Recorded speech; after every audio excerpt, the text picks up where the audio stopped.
Hi everyone, my name is Monique. And I'm Naveen from Before You Play. And today we are previewing an expansion for a game that is currently on Kickstarter called Excavation Earth, the It Belongs in a Museum expansion. That's right, yes. This is designed, the base game is designed by David Turczi and Wei Yi, and the expansion is designed by David Turczi. It's a 1 to 4 player game, and this expansion includes 3 new modules that can be used with the base game. That's right, and both the expansion as well as the base game are both published by Mighty Boards.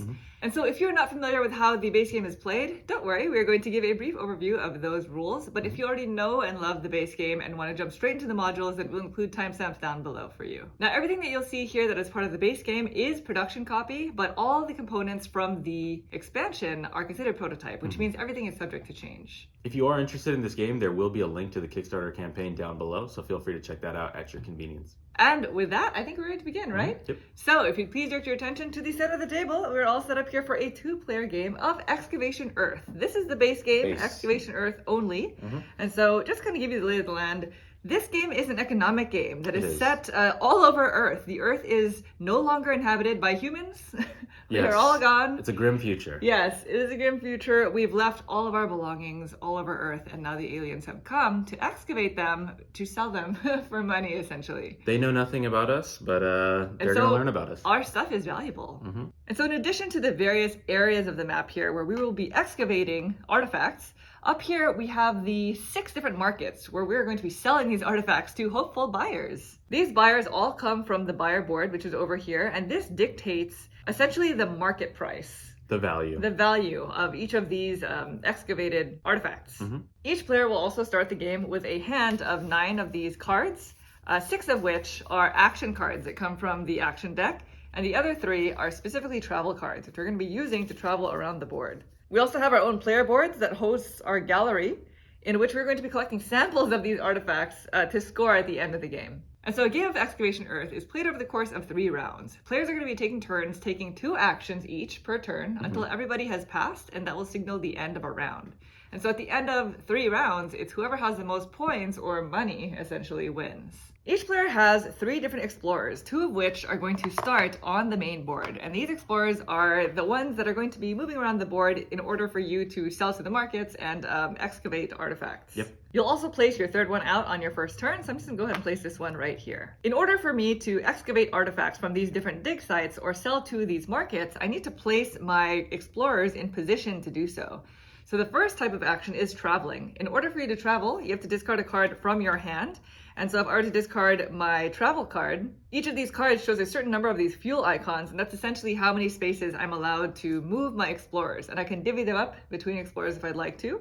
And you simply just follow these lines. I get to go 1 and 2 if I'd like. And by the way, action cards get discarded to the main discard, and travel cards you always keep from round to round. The next type of action is excavating artifacts, and you can only do this as long as your explorers are at these dig sites, which are all color-coded.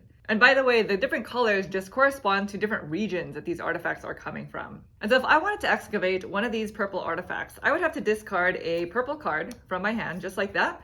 And then I can excavate up to 2 different artifacts as long as they are the same color and they're coming from 2 different dig sites. If I had moved this explorer into this dig site in a previous turn, then I could excavate 2 of them because they're from 2 different dig sites. I have an explorer in each of those locations and they're both purple. Exactly. Artifacts go into your holding area over here, and there are 2 different spots. The darker area are hidden cargo, essentially, and you cannot place them in there unless they're from the black market, which we'll talk about in a second. And whenever you acquire new artifacts, either by excavating or by buying them from the black market, you have the option of obtaining a sample for your gallery over here. Your gallery is color-coded for the different regions of artifacts, and on the left-hand side are the 4 different types of artifacts that you'll find.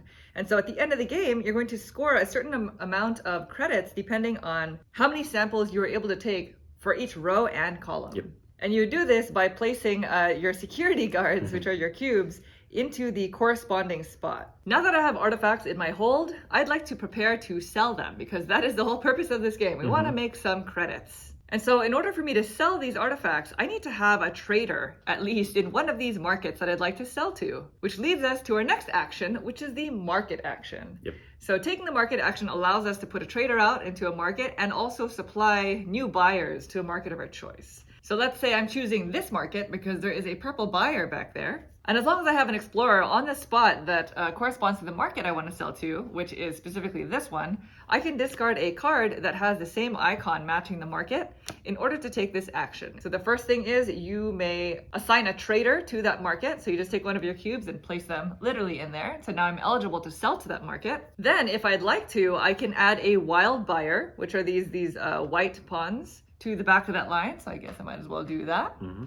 And lastly, I can add a colored buyer of my choice. And so I'd like to sell purple artifacts. So I'm going to add a purple buyer to the back here. Now, these markets can only hold maximum 4 figures. Yep. And so if this were to ever happen, you would bump out the one at the front. So it kind of changes up the way the market looks.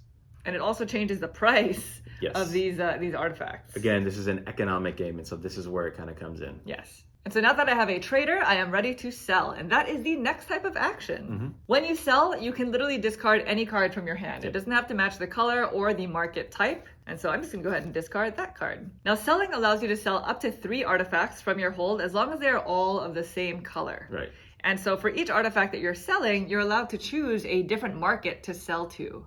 Now, all of these markets that you're selling to must have at least one of your traders in them. And so in this example, we're only going to be selling to that market. Now, to calculate how much I earn from this, I look over here to the buyer board and I see which color artifact has the highest value.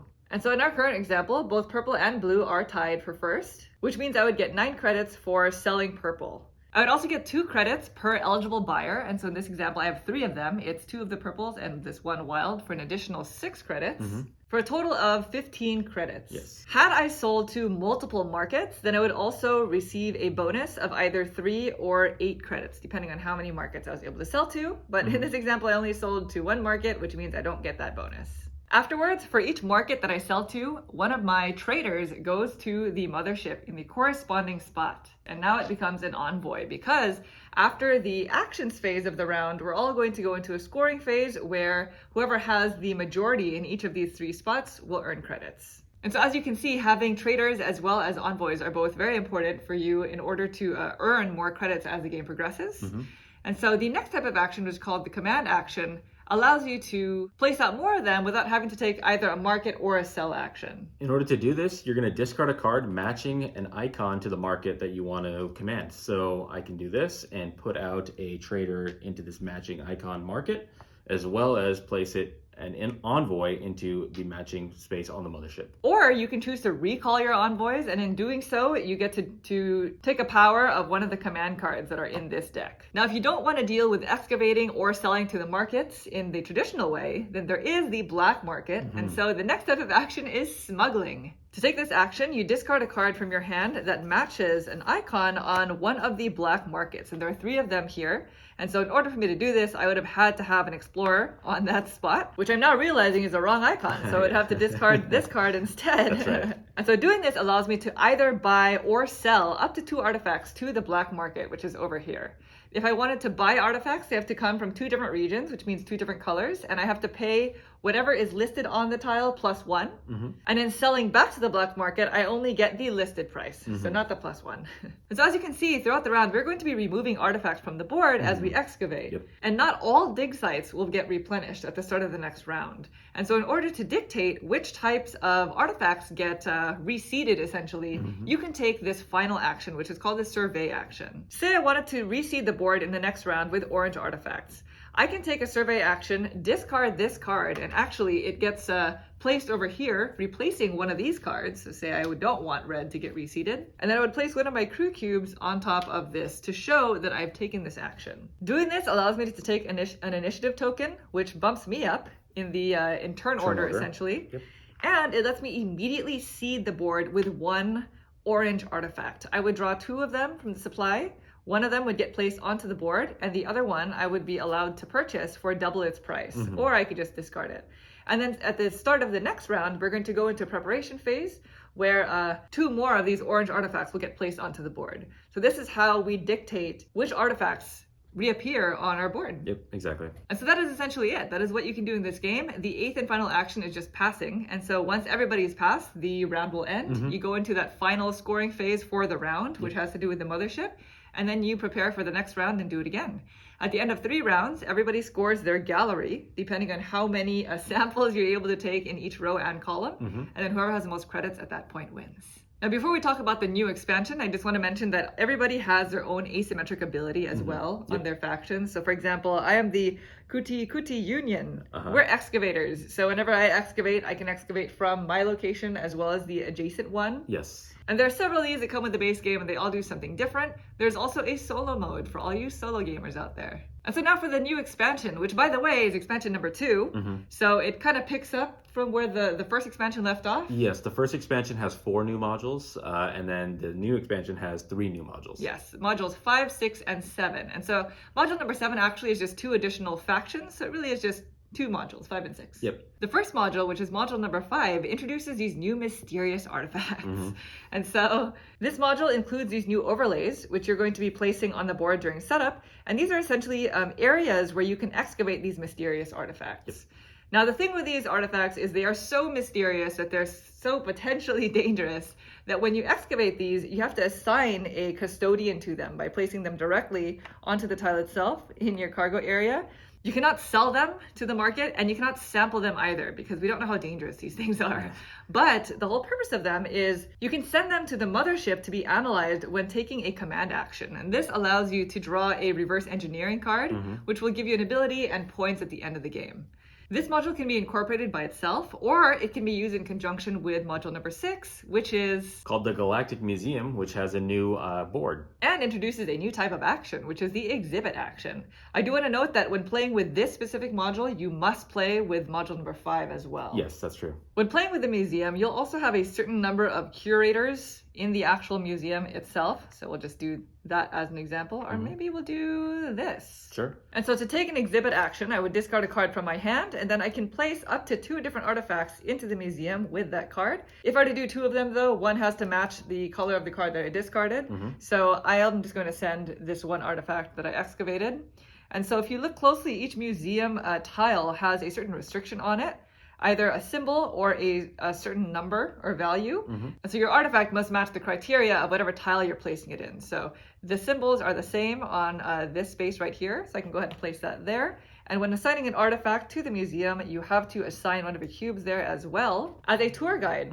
If the color of your artifact also matches the curator in the same row, then you get whatever the bonus is shown on the top of its corresponding column, either 2 credits, a broker, or getting to draw a card from the reverse engineering deck. And if all the spaces in the column are completely filled in, then everybody who has an artifact there gets the bonus at the very bottom. And at the end of the game, each player is going to score a certain amount of credits depending on how many tour guides you have on the board itself. And that number increases exponentially. Quite a bit. And so that is a very general overview as to what to expect from those 2 specific modules. Like we were mentioning, module number 7 is just 2 new factions that you have to use in accordance with this expansion. And so that is a quick overview of the base game as well as what comes in the new expansion. If you are interested in any of this, there is a link to the Kickstarter campaign down below.